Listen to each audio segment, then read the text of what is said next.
தேவனுடைய நாமம் மகிமைப்படுவதாக. எனக்கு அன்பான தேவ பிள்ளைகளே, கர்த்தருடைய வாழ்க்கையில், நம்முடைய இயேசுவின் வாழ்க்கையில் நடந்த தருணங்களை பற்றி நாம் ஆராய்ந்து பாடமாக கற்றுக்கொண்டிருக்கிறோம். இந்த நாளிலும் கடைசி பகுதிக்குள்ளாக நாம் வந்திருக்கிறோம். கடைசி 3 பகுதிகள் நமக்கு இன்னமும் இருக்கின்றன.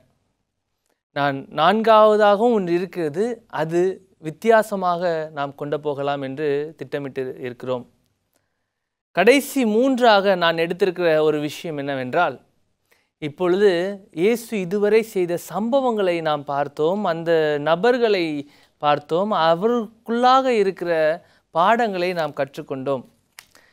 இந்த நாளிலும் நாம் பார்க்க போகிற இந்த கடைசி 3 காரியங்கள் என்னவென்றால், இயேசுவின் வாழ்க்கை சரித்திரத்துக்குள்ளாக இந்த நபரை ஏன் அனுமதித்தார், அந்த நபரின் மூலமாக நமக்கு என்ன பாடத்தை தேவன் கொடுக்கிறார் என்பதை நாம் பார்க்க போகிறோம். அநேக நபர்கள் இயேசுவின் வாழ்க்கை சரித்திரத்தில் நமக்கு இருக்கிறார்கள். நம்ம அவருடைய வாழ்க்கையை வாசித்தோம் அப்படின்னா நிறைய புது புது முகங்கள், சில முகங்கள் வரும், சில முகங்கள் கடைசி வரைக்கும் இயேசுவோடு இருந்துச்சு, அதன் பிறகு எங்கே போச்சுன்னு கூட தெரியாமல் போயிடுச்சு. மார்க் எழுதின புஸ்தகத்தை நாம் ஆராய்ச்சி செய்யும் பொழுது 15ஆம் அதிகாரத்தில் இயேசுவை சிலுவையில் அறைய இந்த ரோமர்களும் சரி யூதர்களும் சரி தீவிரித்து கொண்டிருக்கும் பொழுது, ஒரு நபர் சம்பந்தம் இல்லாமல் அவருடைய வாழ்க்கை வரலாற்றுக்குள் நுழைகிறார். யார் என்றால் பரபாஸ். இந்த பரபாஸ் பற்றியும், இந்த பரபாசுடைய வாழ்க்கையில் அவன் செய்ததை பற்றியும், இந்த பரபாசை வைத்து நமக்கு இருக்கிற பாடத்தை பற்றியும் தான் நாம் இன்று தியானிக்க போகிறோம். மார்க் 15ஆம் அதிகாரம் 2ஆம் வசனத்திலிருந்து நாம் பார்ப்போமே. பிலாத்துடைய அரண்மனையில், பிலாத்துடைய வீட்டிலிருந்து, அரண்மனையில் இருந்த சிறைச்சாலையில் இயேசு சிறைபிடிக்கப்பட்டிருக்கிறார். அப்பொழுது பிலாத்துடைய அரண்மனையில் வைத்து விசாரணை நடக்கிறது. அந்த தருணம் அது. பிலாத்து அவரை நோக்கி, நீ யூதருடைய ராஜாவா என்று கேட்டான். அதற்கு அவர், நீர் சொல்லுகிறபடிதான் என்றார். இதற்கு முன்பதாக ஏரோது கேட்கும்போது இவர் அமைதியாக இருப்பார். ஆனால் பிலாத்து இப்போது கேட்கும்போது நீ சொல்கிறபடிதான் அப்படின்னு சொல்லிட்டு இயேசு சொல்கிறார்.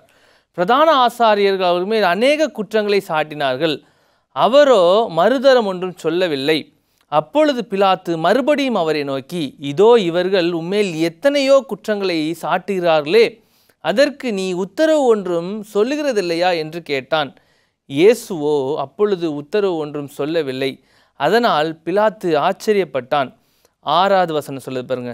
காவல் பண்ணப்பட்டவர்கள் எவனை விடுதலையாக்க வேண்டும் என்று ஜனங்கள் கேட்டு கொள்வார்களோ அவனை அவர்களுக்காக விடுதலையாக்க வேண்டியது பண்டிகைதோறும் பிலாத்துவின் வழக்கமாக இருந்தது. அங்கே ஒரு வழக்கம் இருக்கிறது எனக்கு அன்பான தேவ பிள்ளைகள். என்னென்னா, பண்டிகை நாளில் பிலாத்து அரண்மனையில் இருக்கிற சிறைச்சாலையில், அதற்கு கீழாக இருக்கிற சிறைச்சாலையில் உள்ள கைதிகளை பண்டிகை தோறும் மக்கள் யாரை கேட்குறாங்களோ அவங்கள விடுதலையாக்குறது அவனுடைய வழக்கமாக இருந்துச்சு. அதற்கு முன்பாக, இந்த வசனங்களுக்கு முன்பாக நான் உங்களுக்கு ஒரு விஷயத்தை முக்கியமாக சொல்ல ஆசைப்படுகிறேன். இயேசு வாழ்ந்த காலகட்டத்தில் 3 சிறைச்சாலைகள் முக்கியமாக கருதப்பட்டன. முதலாவது, பிரதான ஆசாரியன் அன்னா கைபா வீட்டில் இருந்த பாதாள சிறைச்சாலை. ஒருவன் மதத்துக்கு எதிராக, ஒருவன் மத தலைவர்களுக்கு எதிராக, யூதர்களில் ஒருவன் பாவம் செய்தால் அவனை இவர்கள் கைது பண்ணி முதலாவது கொண்டு போகிற இடம் இந்த பிரதான ஆசாரியனுடைய வீட்டிற்கு கீழ் இருக்கும் பாதாள சிறைச்சாலை. அதான் அன்னா கைபாவின் வீட்டில் இருக்கிற பாதாள சிறைச்சாலைக்கு இயேசுவை முதலாவது கைது செய்த உடனே இவர்கள் கொண்டு போகிற இடம் அதுவாகத்தான் இருக்கும். நீங்கள் படிக்கும்போது உங்களுக்கு தெளிவாக புரியும். அப்படி என்றால், ஒருவன் மத ரீதியான காரியங்களில் தன்னுடைய வாழ்க்கையை ஈடுபடுத்தி கொண்டு அவர்களுடைய சட்டத்திட்டத்திற்கு அதன்படி நடக்காமல் புதிதாக ஒரு விஷயத்தை ஜனங்களுக்குள்ளாக சொன்னால் இவன் மதத்துக்கு எதிராக செயல்படுகிறவன் என்று முத்திரை குத்தப்பட்டு இவனை இவர்கள் பிடித்து தண்டனை கொடுக்க இவர்களுக்கு அதிகாரம் இருந்தது. ஆனால் ஒரு விஷயம் புரிந்து கொள்ளுங்கள், இவர்களுக்கு இவனை கொலை செய்ய அதிகாரம் கிடையாது. அதனால்தான் இயேசுவை கொலை செய்ய இந்த பிரதான ஆசாரியரால் கூடாது. ஆனால் இதே இது நியாயப்பிரமாணத்துக்கு எதிராக இவங்க ஏதாவது பாவம் செய்தால், விபச்சாரம் அல்லது ஏதாவது செஞ்சால், ரோமர்களிடம் அனுமதி கேட்டு சரியான விட்னஸ்ன்னு சொல்லுவாங்கள்ல, சாட்சிகளை காண்பித்து அவர்களை கொலை செய்வதற்கு அனுமதி கேட்டு கொலை செய்யலாம். ஆனால் தனிச்சையாய் செயல்பட இவர்களுக்கு அதிகாரம் கிடையாது. ஏனென்றால் அந்த காலத்தில் ரோம அரசாங்கம் எல்லா இடமும் பரவி இருந்தது. ரோம அரசாங்கத்திற்கு கீழாக எல்லோரும் இருந்தார்கள். முதலாவது சிறைச்சாலை பார்த்தோம் அல்லவா? ரெண்டாவது சிறைச்சாலை ஏரோதின் வீட்டில் இருந்த சிறைச்சாலை, ஏரோதின் அரண்மனையில் இருந்த சிறைச்சாலை. இதுவும் எப்படின்னா, ரோம அரசுக்கு எதிராக, ரோம ராஜ்யத்திற்கு எதிராக யாராவது யூத ஜனங்கள் பாவம் செய்தால் அவர்கள் இந்த சிறைச்சாலையில் அடைக்கப்படுவார்கள். நல்லா கவனிங்க, யூத ஜனங்கள் யாராவது ரோம அரசுக்கு எதிராக பாவம் செய்தால், பாவம் செய்கிறதுனா அவங்கள பொறுத்த வரைக்கும் அவங்களுடைய நீதி சட்டத்திட்டங்களை இவங்க மீறினா, ரொம்ப பெரிய தப்பெல்லாம் இல்லை, சாதாரண ஒரு வரி வசூலிக்க போகும்போது அந்த வரி வசூலிக்கிறவனை இவங்க அடித்தாலோ அல்லது வரி தரமாட்டேன்னு சொன்னாலோ இந்த ஏரோதின் அரண்மனைக்கு கொண்டு போயிடுவாங்க. ஏரோதிற்கு அந்த மனிதனை மரண தண்டனை கொடுப்பதற்கு அனுமதி இருந்தது. ஏனென்றால் ஏரோது அப்படிப்பட்ட வல்லமை படைத்தவனாக இருந்தான் அந்த ரோம ஆட்சியில். இரண்டாவது சிறை வச்சு பார்த்தோம்ல, மூன்றாவது ஒரு சிறை இருக்கிறது. இந்த சிறை தான் ஒரு முக்கியமான சிறை. இப்பொழுது இயேசு நாம் இந்த அதிகாரத்தில் படிக்க போகிற சிறை என்ன சிறை? பிலாத்துவின் வீட்டில் இருந்த சிறை, பிலாத்துவின் அரண்மனையில் இருந்த சிறை. இந்த அரண்மனையில் 2 விதமான தண்டனைகள் நிறைவேற்றப்பட்டன. ஒன்று, பிலாத்துக்கு அதிகாரம் இருந்தது தன்னிச்சையாய் செயல்பட்டு மரண தண்டனையை நிறைவேற்ற அந்த மனிதனை ஒப்பு கொடுப்பதற்கு. ரெண்டாவது, பிலாத்து இன்னொரு விதத்திலும் இந்த மரண தண்டனையை இந்த மனிதர்களுக்கு கொடுக்கலாம். எப்படி என்றால், இவன் இந்த சிறைச்சாலையில் இருக்கிறவர்களை ரோமாபுரிக்கு அனுப்பி அங்கே ரோமர்களின் தண்டனை, முற்றிலுமாக ரோமர் தண்டனை மிகவும் கொடுமையாக இருக்கும். ஒரு மைதானம் போன்ற ஒரு அமைப்பு இருக்கிறது. அந்த அமைப்பிற்கு நடுவாக அவரை நிப்பாட்டி, அந்த தண்டனை பெற்ற நபரை நிப்பாட்டி, பெரிய பெரிய மிருகங்கள் மூலமாகவும் பெரிய பெரிய கிளாடியேட்டர்ஸ் அப்படி அவர்கள் மூலமாகவும் இவர்களை கொலை செய்யும்படியாக இவர்கள் விடுவார்கள். அந்த மைதானம் போன்ற அமைப்பின் பெயர் என்னவென்பதை எனக்கு அன்பான தேவப்பிள்ளை இதை நீங்கள் பார்த்து கொண்டிருந்தால் அதை உங்களுடைய கமெண்ட்டில் நீங்கள் தெரிவிக்குமாறு நான் அன்புடன் கேட்டுக்கொள்கிறேன். அந்த அமைப்பு எல்லோரும் சுற்றிந்து ரசிப்பார்கள். அந்த குற்றவாளி சாகிறதை ரசிக்கும் பொழுது, இப்போ கவனிங்க, இந்த சிறைச்சாலையில் பிலாத்துவின் சிறைச்சாலை அடைபட போனாலே அவர்களுக்கு ஒரு பயம் இருந்து கொண்டிருக்கும். ஏனென்றால் நாம் இங்கு சாக போகிறோமா இல்லது அங்கு போய் சாக போகிறோமா என்று. இப்போ இந்த மாதிரி தான் ஒருவன் அடைபட்டு இருக்கிறான். அவன் பேர் தான் பரபாஸ். அவன் என்ன செய்தான்? அந்த காலத்திலே 7ஆம் வசனம் சொல்லுது பாருங்க, 15ஆம் அதிகாரம் 7ஆம் வசனம். கலகம் பண்ணி அந்த காலத்தில் கொலை செய்து அதற்காக காவல் பண்ணப்பட்டவர்களில் பரபாஸ் எனப்பட்ட ஒருவன் இருந்தான். கலகம் பண்ணி கொலை செய்தான். ரோம அரசுக்கு எதிராக கலகம் பண்ணி கொலை செய்து மக்களை அவன் ஒழுங்காக நடத்தவில்லை, மக்களை துன்புறுத்தினான். ஒரு கொலைகாரன். இவன் தண்டனைக்கு தகுதி உள்ள மனுஷன். இவன் தண்டனைக்கு ஏற்றவன். ஏனென்றால் இவனை வெளியே விட்டாலும் இவனால் ஒரு பிரயோஜனம் அல்ல. இப்போது கவனிங்க, பரபாஸ் என்கிற பெயருக்கு என்ன அர்த்தம் என்றால், பா என்றால் மகன் என்றும், அபா என்றால் தந்தை என்றும், பரபாஸ் என்று சேர்த்து படிக்கும் பொழுது தந்தையின் மகன் என்றும் பொருள்படுகிறது.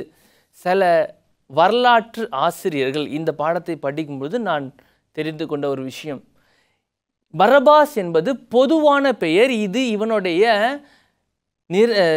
தாய் வைத்த பெயர் அல்ல, அடைமொழி என்று சொல்வார்கள் பார்த்தீங்களா, அடைமொழி போன்ற பெயர்தான் இந்த பரபாஸ் என்று சொல்கிறார்கள். தந்தையின் மகன் என்பது பொருள். நான் இதை படிக்கும்போது எனக்கு எப்படி போச்சுன்னா, இந்த பெரிய பெரிய ரவுடிசம் அல்ல பெரிய கலகம் ஏற்படுத்துகிறவர்கள்லாம் அடைமொழி வைத்துக் கொள்வார்கள்ல. சில பேர் எல்லாம் வச்சு நம்ம ஊர்லாம் நம்ம கேள்விப்பட்டிருக்கோம். அது மாதிரி பேர்களை வைத்து இவனை வச்சு கூப்பிட்ருக்காங்க எல்லாரும். அதனால தான் இவர்கள் அந்த பேரை வைத்து இவனை விடுதலை பண்ணுங்கன்னு சொல்லி கூப்பிட்ருக்காங்களோ அப்படின்னு சொல்லிட்டு நான் யோசித்தேன், சிந்தித்தேன். இப்போ கவனிங்க, பரபாஸ் என்பவன் அப்படின் அர்த்தம் தந்தையின் மகன். இயேசு என்பதின் அர்த்தம் நம் இரட்சகர். எனக்கு அன்பான தேவ பிள்ளைகளே, இந்த பரபாசுடைய வாழ்க்கையில் இப்பொழுது ஒரு நாள் வருகிறது. இந்த ஒரு நாள் எப்படிப்பட்ட நாள் என்றால், அவன் ஏற்கனவே கலகம் செய்து சிறைச்சாலையில் அடைபட்டிருக்கிறான். ஆனால் இவனுக்கு தெரியாது இவன் இங்கு கொலை செய்யப்பட போகிறானா அல்லது ரோமாபுரிக்கு அனுப்பப்பட போகிறான்னு சொல்லி இவனுக்கு தெரியாது. ஒரு நாள் சிறைச்சாலை அதிகாரியின் கால் நடக்கும் சத்தம் இவனுக்கு கேட்கிறது. அப்பொழுது இவன் யோசித்திருக்கலாம், ஒருவேளை யாரை இன்னைக்கு கொலை செய்ய போகிறாங்களோன்னு சொல்லிட்டு. ஆனால் இவனுடைய கதவு திறக்கப்படுகிறது. இவன் கதவை திறந்த உடனே ஆஹா, இவனுக்கு ஒரு பயம் வந்திருக்க வாய்ப்பு இருக்கிறது. இவனுக்கு வெளியில் நடக்கிறது எதுவுமே தெரியாதுங்க. வெளில யார் நிற்கிறா, என்ன சத்தம் போடுறாங்க, எதுவுமே அவனுக்கு கேட்க. ஏன்னா அது பாதாள சிறை, என்ன நடக்குதுன்னே தெரியாது. இப்போது பரபாஸ் எல்லாரும் அழைத்து கொண்டு வராங்க. என்னை எங்கேயோ போய் என்ன பண்ண போகிறாங்க, கொலை செய்ய போகிறாங்க. என்னை எங்கேயோ கொண்டு போய் ஏதோ ஒரு விதத்தில் என்னை அழிக்க போகிறாங்கன்னு சொல்லிட்டு பயத்தில் வர்றான். பயத்தில் வர்றவனை கீழே இருந்தவனை மேலே கூப்பிட்டு வர்றாங்க. மேலே வந்து பார்த்தா அரண்மனையில் யார் நிற்கிறான், பிலாத்து நிற்கிறான். பிலாத்து நிற்கிறார், அரசராக, நியாயாதிபதியாக, அங்கே தீர்ப்பு சொல்கிறவராக பிலாத்து நிற்கிறார். பிலாத்துவுக்கு பின்னாடி ஒரு நபர் நிற்கிறார். யார் என்றால் இவனுக்கு தெரியாது யாருன்னு.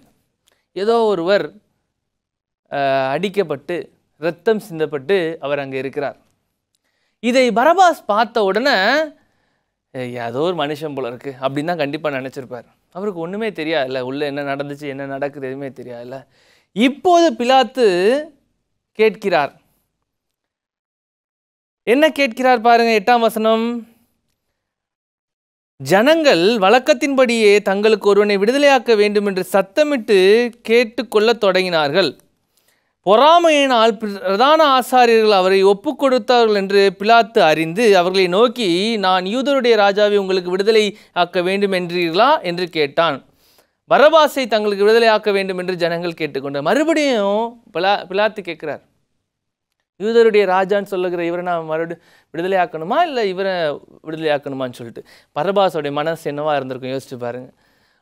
பரபாஸ் அந்த நிற்கிறாங்க பார்த்தீங்களா கீழே, அந்த மனுஷர்களுக்கு அநேக உபத்திரவங்களை கொடுத்தவன், அநேக துன்பங்களை கொடுத்தவன், அநேக வேதனை நிறைய குடும்பங்களை அழித்தவன், ஒரு கொலைகாரன், ஒரு கலகம் செய்கிறவன், பொய் சொல்லுகிறவன், விபச்சாரத்தில் அநேகரை ஈடுபடுத்தினவன், எப்படியெல்லாம் இருந்திருக்கலாம். பரபாஸ் என்ன நினைத்திருப்பான், நம்ம பேர் எங்கே சொல்ல போகிறாங்க, ஏன்னா நம்ம தான் இங்கே இருக்கிறவனே நம்ம என்ன பண்ணியிருக்கோம், எல்லா விதத்துலையும் துன்புறுத்திருக்கிறோமே அப்படின்னு சொல்லிட்டு யோசிப்பான்ல. ஆனால் திடீர்னு பாருங்கள், பரபாஸ் எங்களுக்கு விடுதலை ஆக்குங்க அப்படின்னு சொல்லிட்டு இவங்க சத்தம் போடுறாங்க. உடனே பரபாஸ்க்கு ஒரே ஆச்சரியமாக இருந்திருக்கும். என்னடா இது, நான் இந்த மக்களை துன்புறுத்திருக்கேன், ஆனால் இவர்கள் என்னை பார்த்து என்ன பண்ணிட்டாங்க, கூப்பிடுறாங்க. பரபாஸ்க்கு யாருன்னே தெரியாது, பக்கத்தில் நிற்கிறவர் அல்லவா.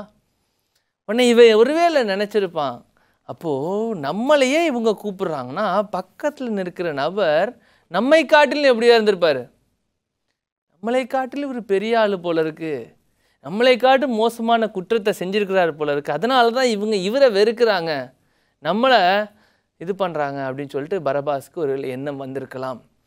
எனக்கு ஏன் இதெல்லாம் வந்திருக்கலாம், செய்திருக்கலாம், இருந்திருக்கும் அப்படின்னு நான் சொல்கிறேன்னா, பிற்பாடு இருக்கிற காரியத்தை நம்ம பார்த்தோம் என்றால் கண்டிப்பாக இது இருக்கிற ஒரு 100% அல்ல 80% வாய்ப்பு இருக்கிறது என்று நமக்கு தெரியும்.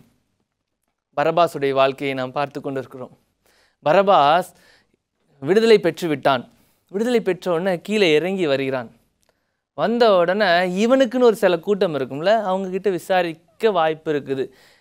நீங்கள் வந்தது சந்தோஷம் அப்படின்னு சொல்லிட்டு சந்தோஷத்தை வெளிப்படுத்தினாலும் சரி, எனக்காக ஒருவன் பலியாக போகிறாரே, எனக்காக ஒருவர் சிலுவையில் அறையப்பட போகிறாரு, இவர் யார், என்னை விட இவர் என்ன பெரிய காரியத்தை செஞ்சிட்டாரு, ஏதாவது கொலை செய்தாரா அப்படின்னு கேட்டிருப்பார். கண்டிப்பாக இவர்கள் சொன்ன இல்லையா, இல்லை, ஏதாவது விபச்சாரம் செய்தாரா? இல்லை. ஏதாவது தேசத்துக்கு விரோதமாய் கலகம் செய்தாரா? இல்லை. ஏதாவது பாவத்தில் எல்லோரையும் கொண்டு போய் இழுத்து விட்டாரா? இல்லை. அப்போ என்னதான் செஞ்சார் இவர் கொலை செய்யப்படுவதற்கு அப்படின்னு சொல்லிட்டு கண்டிப்பாக விசாரிச்சிருப்பார். விசாரிக்கும் பொழுது அவர் நன்மை செய்தார் அப்படிங்கிற ஒரே வார்த்தை தான் அவனுக்கு பதிலாகி வந்திருக்கும். அவர் பிணியாளிகளை இரட்சித்தார், அவர் சுகம் கொடுத்தார், அவர் பாவிகளை மனம் திரும்பச் செய்தார், அவர் நல்வழி காட்டினார். அவர் யாரையாவது கலகம் பண்ணினாரா அப்படின்னு கேட்டதுக்கு நீங்கள் கேட்டீங்கள்ல, அதுக்கு பதில் அவர் ஒரு கணத்தை அறைந்தால் மறு கணத்தை காட்டு என்று சொன்னார். உடனே இந்த பரபாசுக்கு இருதயத்தில் குத்தப்பட்டுச்சு. நான் எவ்வளவு மோசமானவன், நான் அங்கு நின்று தண்டனையை அனுபவிக்க வேண்டிய நபர், ஆனால் எனக்காக இந்த ரோமர்களின் அல்லது இந்த வேதபாரர்களின் சதியினால் எனக்காக ஒருவர் பலியாக போகிறாரே. நிச்சயமாக இந்த பரபாஸ் முடிவு பரியந்தம், இயேசுவின் கல்வாரியில் அடிக்கப்படும் பரியந்தம் இயேசுவை பார்த்து கொண்டே வந்திருப்பான். ஏனென்றால் இவனுக்காய், இவன் அடிக்கப்பட வேண்டிய இடத்தில் இவனுக்காய் ஒரு ஜீவன் பலியாகிறதே, இதை கட்டாயமாக இவன் பார்த்துட்டே இருந்திருப்பாங்க.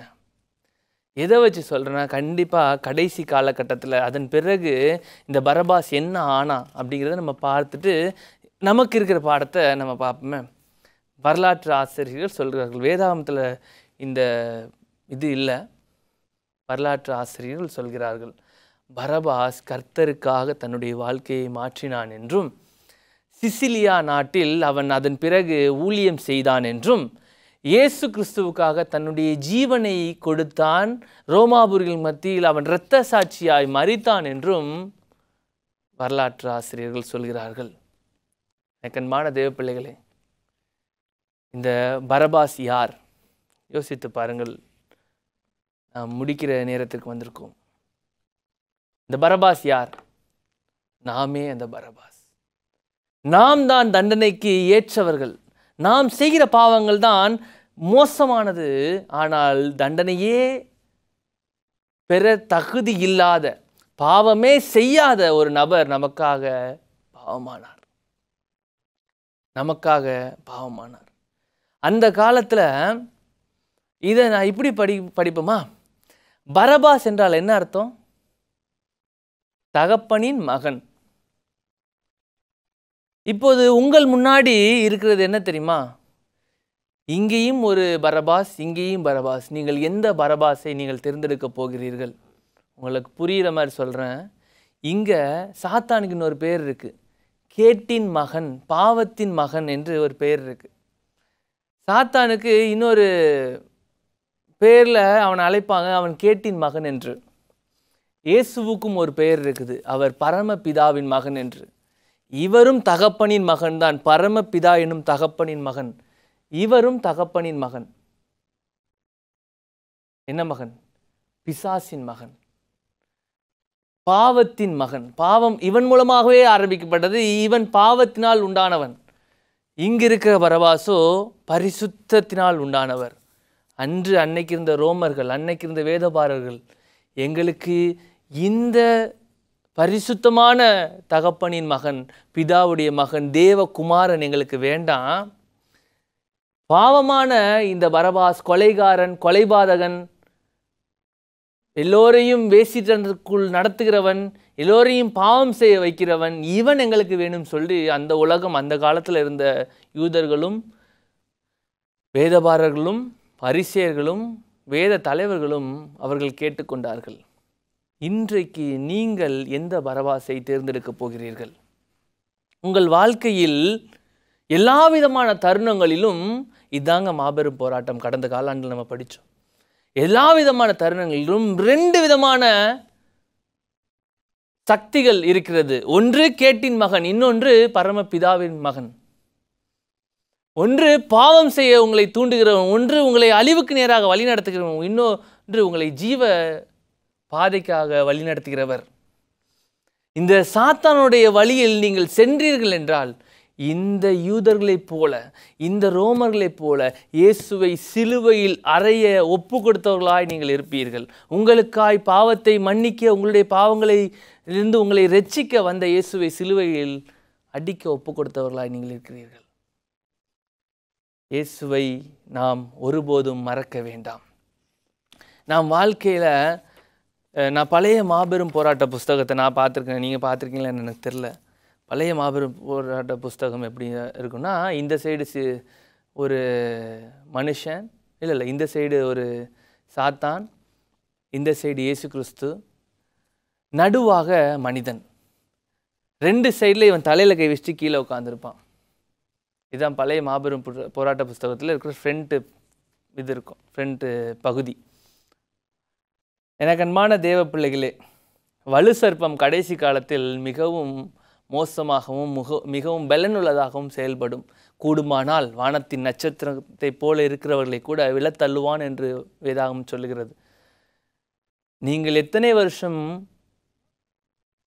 செவந்திரே சபையில், அட்வென்ட் திருச்சபையில் நீங்கள் விசுவாசிகள் என்பது இப்போது அது பேசுவதற்குரிய நேரம் அல்ல, பெருமை பாராட்டுவதற்குரிய நேரம் அல்ல.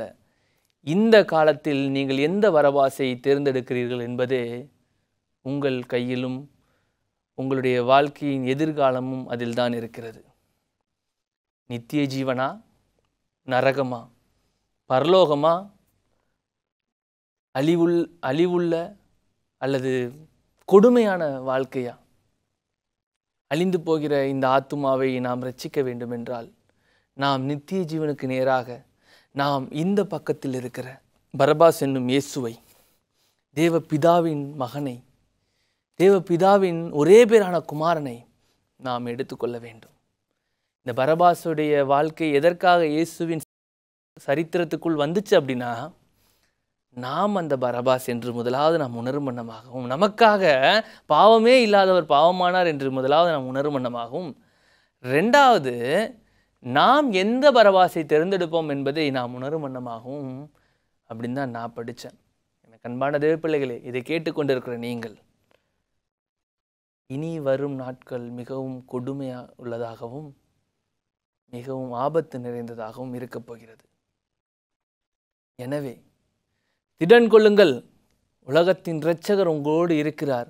ஆனால் என்ன விஷயம் அப்படின்னா, நீங்கள் ஒவ்வொரு முறையும் தெரிந்தெடுக்கிற பாதை எவ்வளவு தூரம் சரியான என்பது நீங்கள் பலமுறை ஆராய்ச்சி செய்து பார்த்து எடுக்க வேண்டியது அவசியமாக இருக்கிறது. தவறாக கூட நீங்கள் கேட்டின் மகனை நீங்கள் தேர்ந்தெடுக்க வேண்டாம்.